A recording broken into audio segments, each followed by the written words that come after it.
Ready? Ladies and gentlemen, You're listening to the Ozark Mix Podcast. Here are your hosts, Jonathan Ravel and Russ Collins.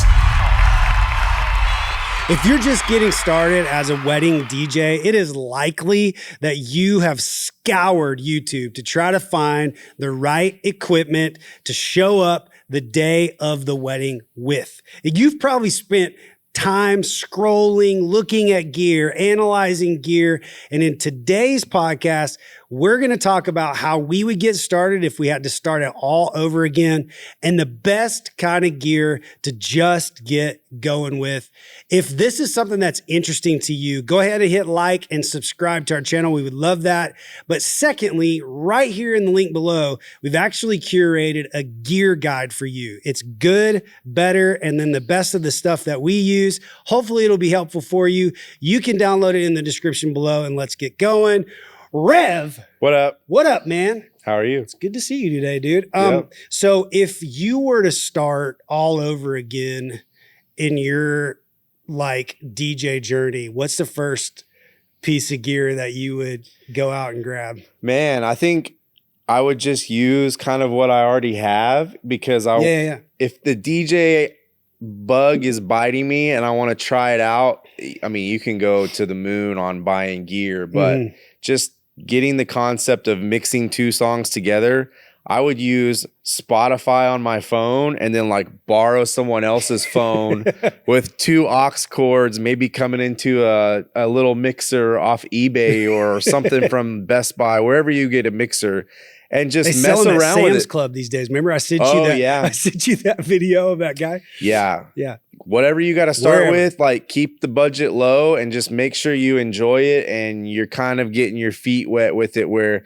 you're putting two songs together. Like when I started out, I was using like a Sony Walkman CD player and my PlayStation 1.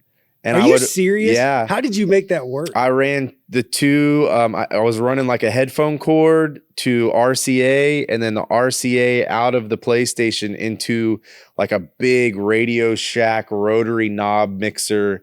And I would get the same song on both sides and line them up where it was like synced. And I was like, okay. And there was no way to adjust pitch or time, or it was just like trying to find songs that went together and messing with it. I feel like such a like poser after hearing what you just said, because that's like the truest form of DJing. And that's what I think I love about being a DJ so much is like the art form in and of itself requires, there are no rules. Yeah. You know what I mean? It's like, just get going. And like hearing stuff like that from you, from Rod, from people like that just get, I think if you're passionate about it, you just find some stuff at your house and like mess with it, and you can put some headphones on and you're just mixing sounds together. Like that's the goal. I mean, my son, we've got this little like Hercules one that we've got in our background. We've got a couple of those at the house and it's like Bluetooth. And now we're using that DJ app, that algorithm DJ app. And Elliot loves it, man. I mean, he just, you know, the things that you can do right now are just like when you hear about putting two aux cords together and stuff like that. Like, it's just so easy for people to get going nowadays. Yeah, man. because you got to think, once you step up into the controller world, then you got to have a music library, you know, and you could go the beat source route, and that's pretty easy to get like all of that streaming going on a controller. But I think just using like two iPhones starting out, as crazy as that sounds, there's going to be people on the internet that are like, these two people are so crazy. There's no way I would do that. Or even like an app like you're talking about, Algorithm and those DJ apps. You just mess around with it on like an iPad. It's or free, something. man. Yeah. I mean, that's the thing. Like people ask me a lot. It's like, how do I get, it just seems like it's so expensive. How do I get into it? And it's like, it's really not. I mean, you can go if you have an iPad, you literally have all that you need. Like that's it. But that said, today I wanted to discuss what it would take for somebody to start doing private events, the gear that we would recommend that they buy, that they invest in, just to stop the scroll. I literally just wanted to save people hundreds of hours of time. And I think the first thing that I wanted to say is that it's like there's never a perfect thing. You know, you and I talk about this all the time. We're constantly making little tweaks to the things that we have. I feel like we've landed on a pretty solid one now, but it's taken 4 years to just kind of tweak it out. Let me save you 4 years of time, YouTube, right now. Yeah. Let's just talk it through.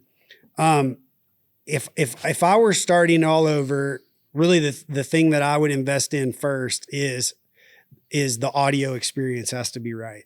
And you can get that done in a lot of ways, but I think you also have to kind of take a look at your limitations. Yeah. Like, what's your automobile situation? Yeah.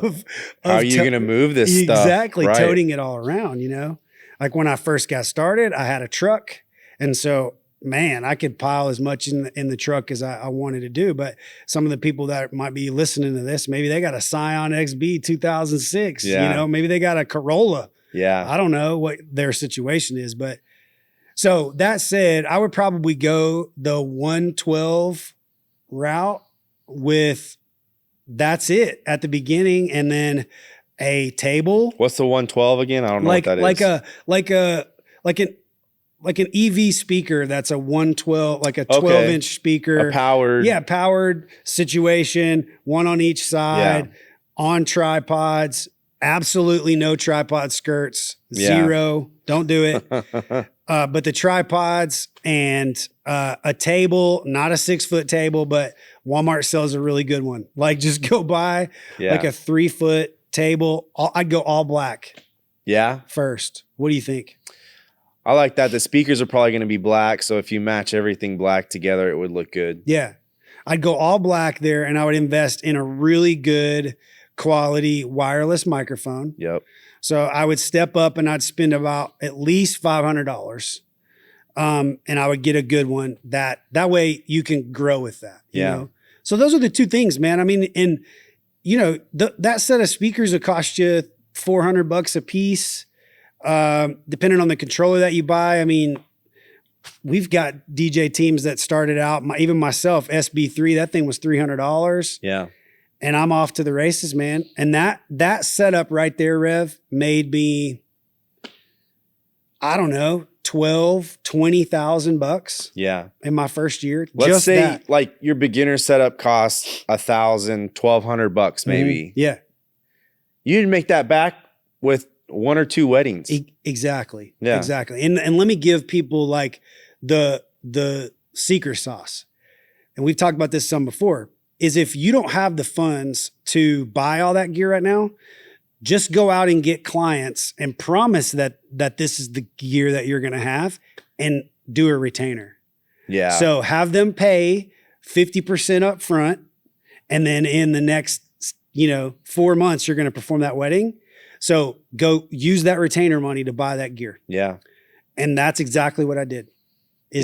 I made even it back. rent speakers. You can rent. You could get going. Yeah. So the first thing that I would do is I would invest in a set of speakers that are great, that can grow with you, that you could add low end to. So then the next thing would be subs, a pole in between, and then we can kind of start talking about setup or whatever. But Yeah. what do you think, man? I mean, like, I like it. And then, speakers especially, you can sell those used and always upgrade and kind of bump it up to where you want to get. But like you were saying, you got to be able to move it around, and you might end up, one of the dilemmas we're in right now is van versus trailer. Yeah. And trailer's pretty versatile. Right. You can use a trailer a lot, but the problem with that is getting it in and out of places. Mhm. It's a little cumbersome and tricky to back in, and yeah. you might get made fun of. Dude, I got to tell you a story. So when I first started, I had the truck, and I bought a little 4x6 enclosed like nose trailer. Yeah.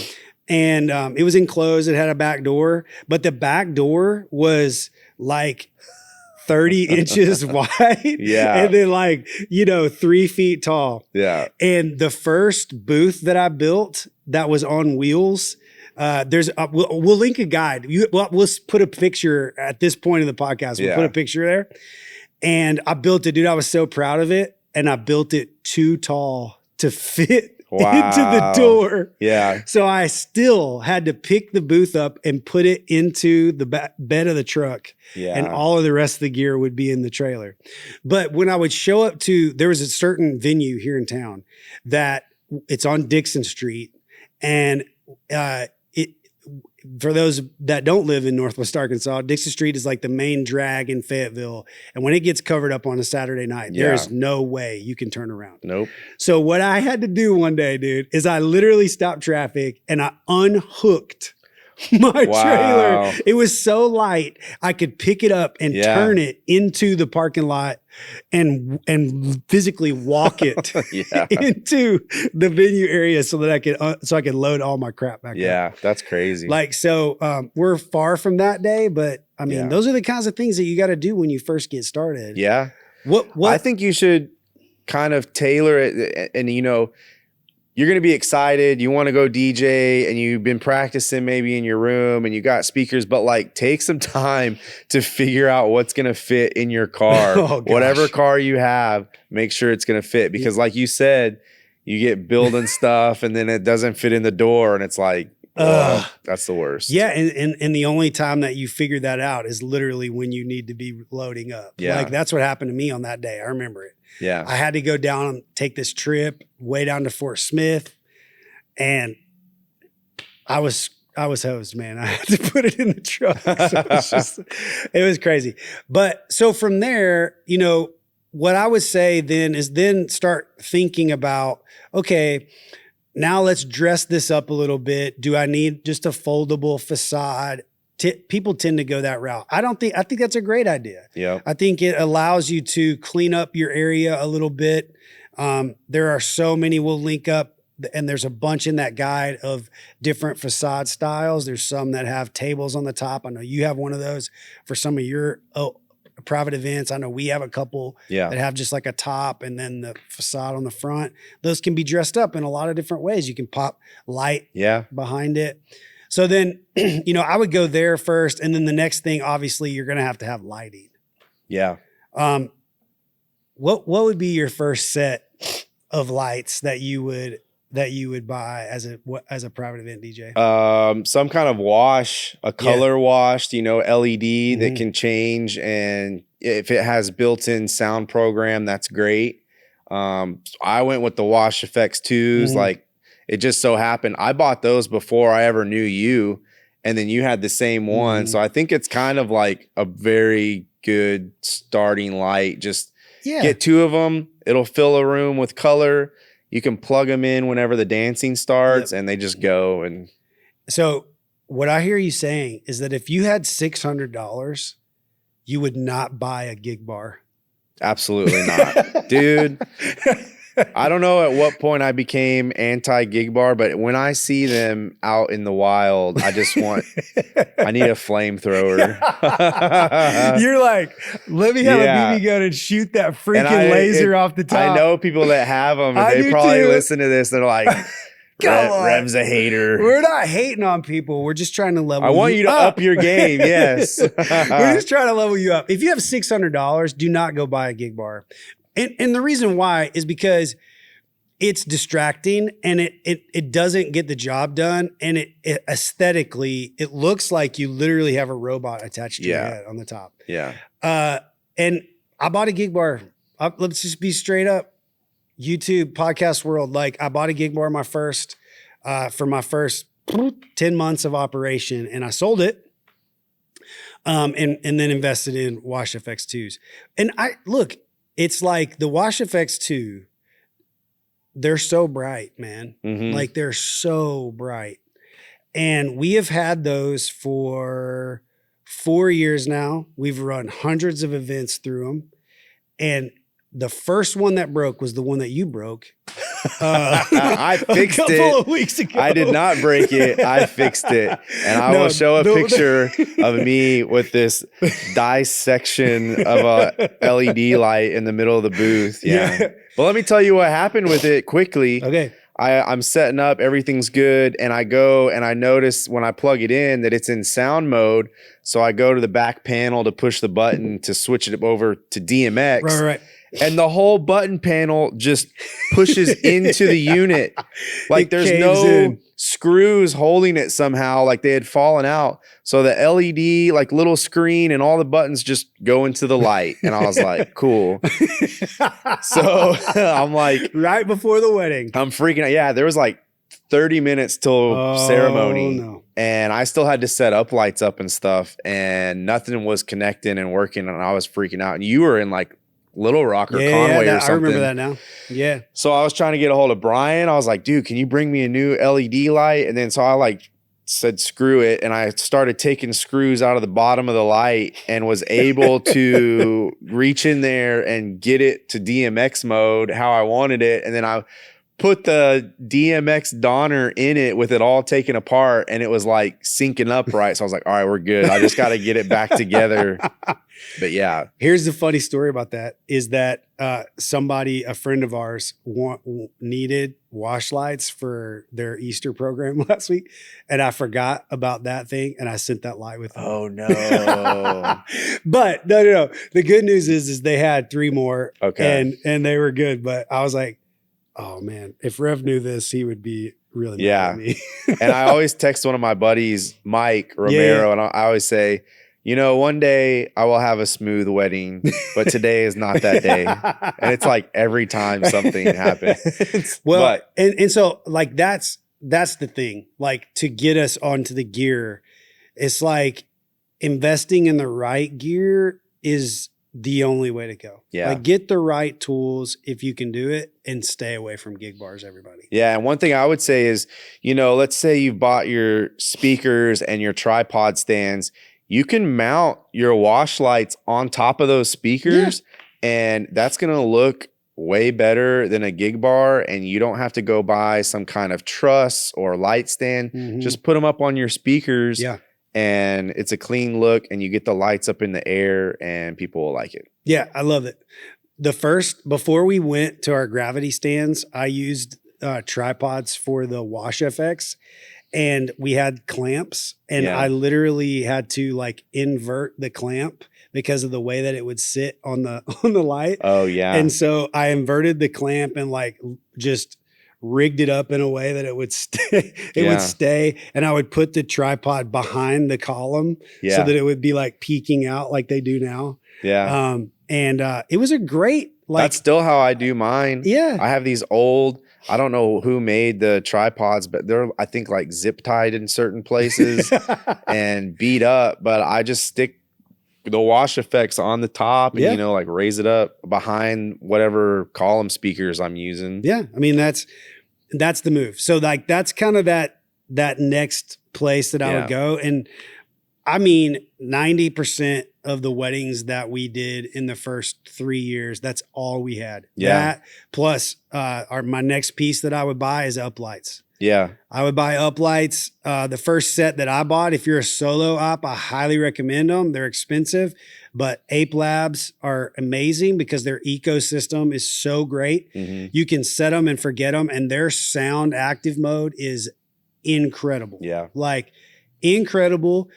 But I would not go that route if I were doing what we do with both, because their sound active mode is trash. And the app on the phone. It's so bad. I don't know if you ever use that. I never have because it's terrible. Oh, it's real bad. It's terrible. You got to go sound switch. Like if you're not using Ape Labs, because theirs is legit, but if you're using like Sound Switch, gosh, I think both lighting is a way to go. Like you got to have some kind of DMX software.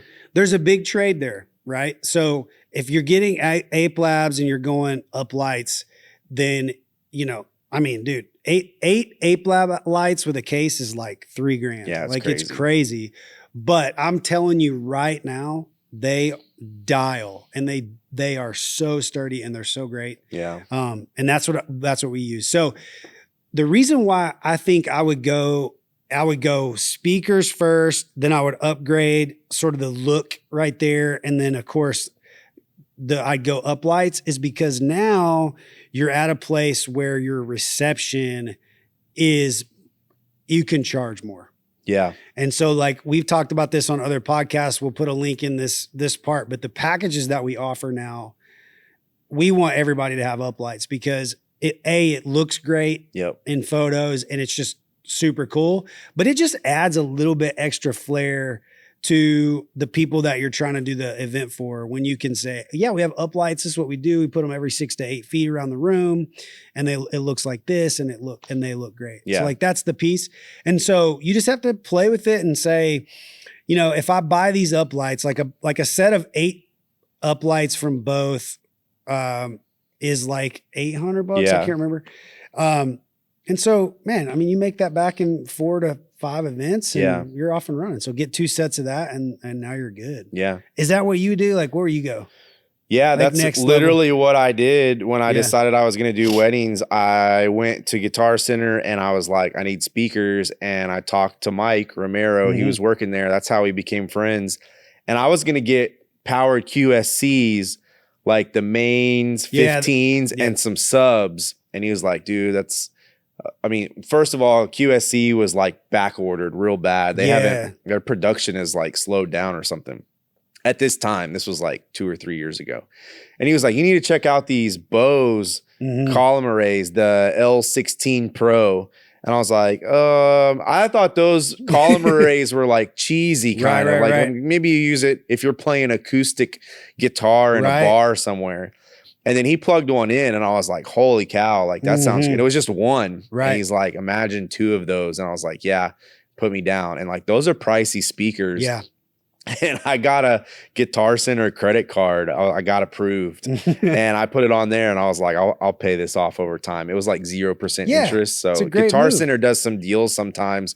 If you can get approved for a credit card, make sure it's 0% interest and you can pay it off. And that's an easy way to get some gear and get going. Yeah, without a bunch of money like up front. There's another pro tip. So there's a couple of companies that do this kind of thing. So Sweetwater is a winner with that. So they usually run that deal. But there's another one, Zounds. It's like 2 Z's, Zounds.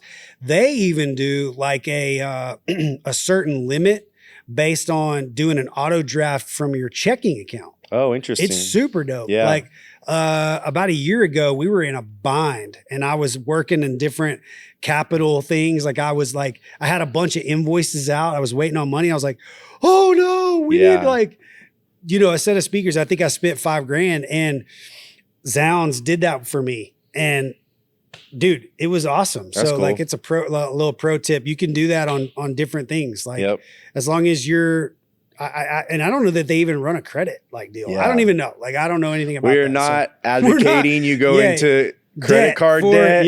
Don't 0% interest. Like do some research on that and then like make your monthly payments. Right. That's not what the show is about. Yeah. But it is just like, hey, trying to keep the game going, you know? But yeah, I would go uplights and then the next step that I would take. So all of that right there, dude. Like if somebody did that, they could make serious side hustle money. Yeah. I mean, we're talking 25 to 45 grand a year just with that. Yeah. And a ceremony rig that we have a video about. You should just buy what we have. Yep. Just do that. And you're good. So like, if we're looking at this as like a pyramid, our foundation, would you say is controller and then the next would be speakers, right? Yeah. Because there might be some gigs you don't need lighting at all. Yeah. You could do some restaurant grand opening or something. They don't want lights. You're just going to be providing music. Yep. So that's what the base level controller, 2 powered speakers. Yep. And a microphone. That's it. You could get by with like a wired Shure SM58. $97. Yep. Yeah, that's what I would do. And then if you're going to do private events and weddings, then your DJs, they just sleep on this part, especially when they're new, is that it needs to look good. Like like you want to invest in the aesthetic. And so I get so much hate for this on social media. Like, well, you got all the white stuff. Like, because it freaking sells, dude. I mean, and these people are going to look at pictures the rest of their lives and they don't want to see your orange extension cord running across the floor. No. So make it look good if you're doing a wedding. That's right. Like, so that would be the investment. It's like if you're just feeling like, you know, doing a corporate event, cool. That's all you need. And then, but if you're stepping that aesthetic up, just think about that. Like think about that look. And then what kind of car you got? Like if your car is small, you don't want to buy 18-inch QSC subs. Like that's a bad idea. So I mean, and let's talk about column arrays for a moment. Yeah. Something to think about. Then your next level, what we would say is that's like your good setup. The middle setup where I would land is I would go column array because of the versatility and the portability. Yeah. Like if you're in spaces like we're in, where typically it's a space that can kind of hold about 3 to 350 max, column arrays generally get the job done really well. And that would be like Evolve 50s, LD Maui 28s, Bose 16 Pros. Yeah. What else?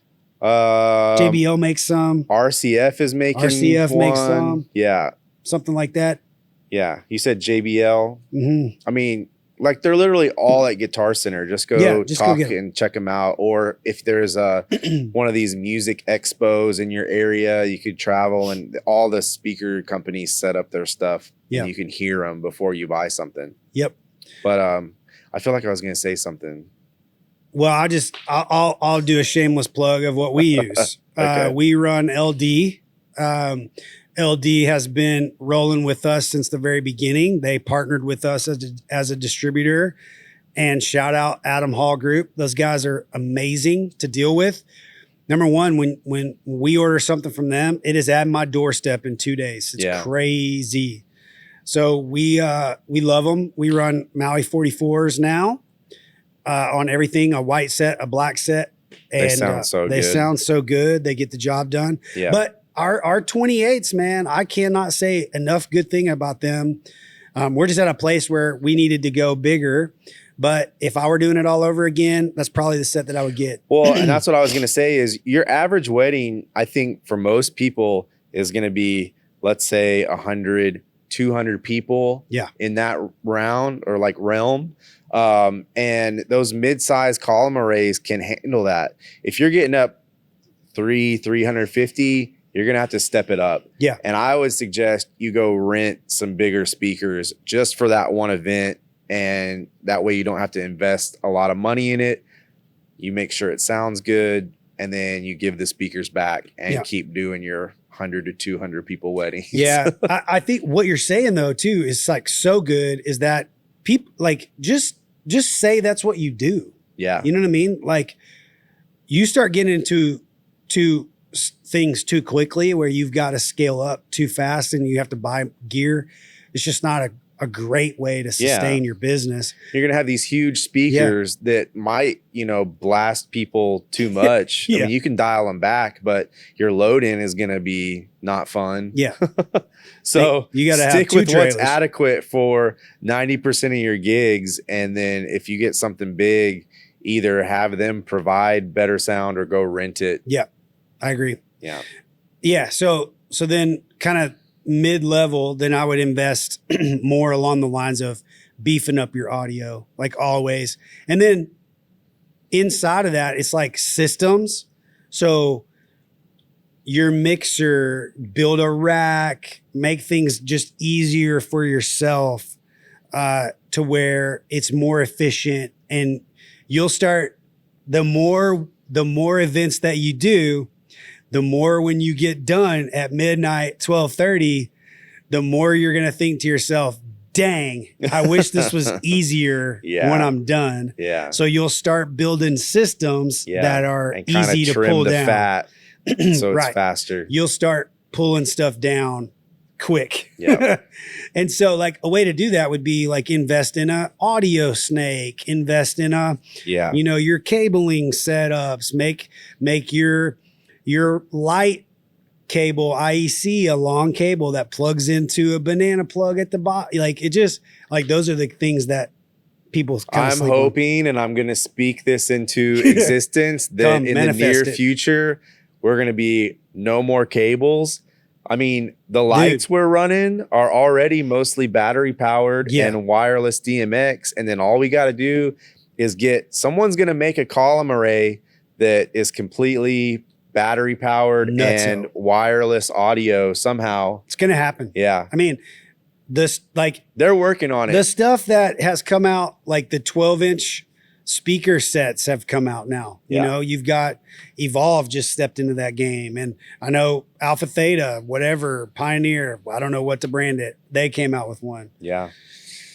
And it's kind of crazy, man. And I mean, you obviously have a backup, like it'll plug in if you need it to, but I can't imagine. Like it would be so dope. So, okay.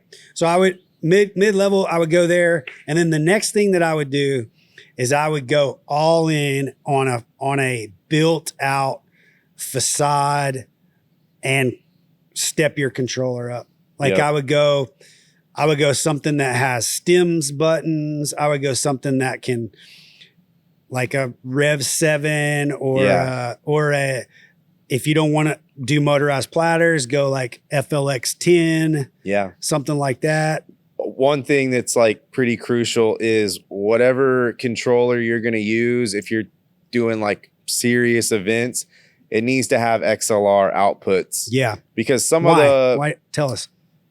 It's just kind of the standard. When you get up to those bigger speakers, all the inputs are XLR. Yeah. And you're not going to be wanting to switch from RCA into just go with XLR outputs. And like some of the lower end controllers have RCA outputs, and that's fine for, at your house or if you're messing around or some small parties, but the bigger stuff you want to have XLR. Yeah. I would agree. And just because I found that the RCA, no matter how great the quality cable it says that it is, those are the ones that have failed on me. Yeah.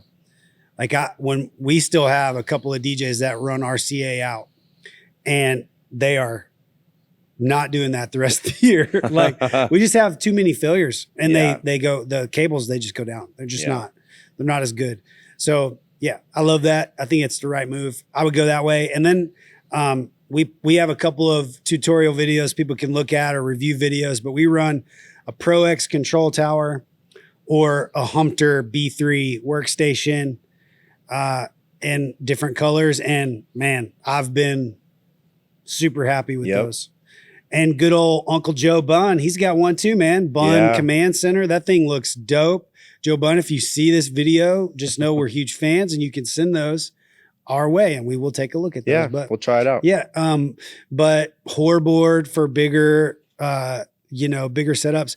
And that's when you begin to get into that range of just being able to charge a lot more. Like your value. One thing just I looks did different. When I started up here, I had the dreaded 6-foot table, the plastic one, but I bought a scrim just for the table, not the speaker stands, but like a black scrim to go on the table. And like all my stuff was black, and it looked presentable for like what it was. And, it was easy to move.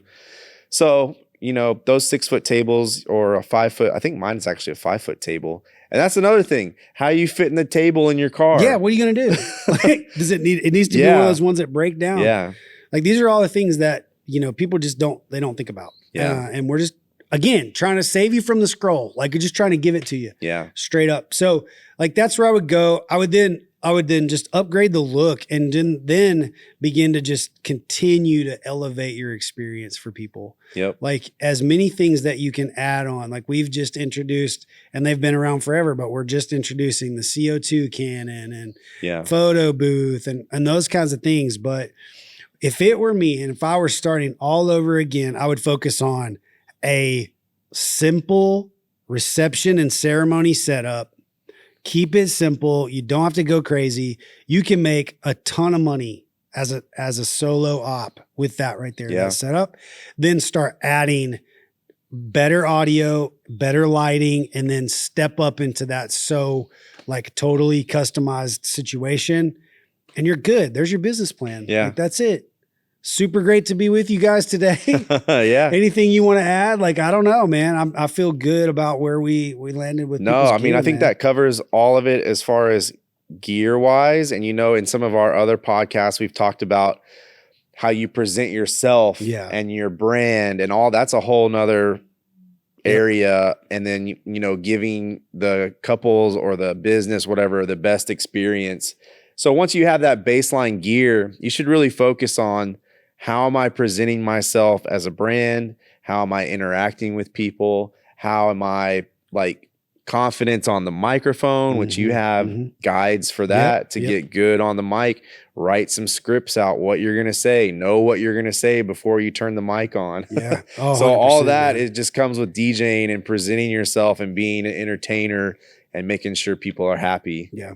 That's the bottom line. No doubt about it. It's all about that experience, and it's just going to continue. If people can just invest in that part right there, what you just noted, like, you're going to win in business. Yeah. Like it's going to happen for you. I love it. If this kind of stuff is what you're after, if you need some extra support with that, just like what Rev just mentioned, all of our guides are again in the show notes, in the description. And man, we'd love to have you guys on our email list so that we could send out our newsletter every week to just level up your DJ game, give you as many tips as we can. But until next time, we'll see you. Yep. Thanks so much. See you.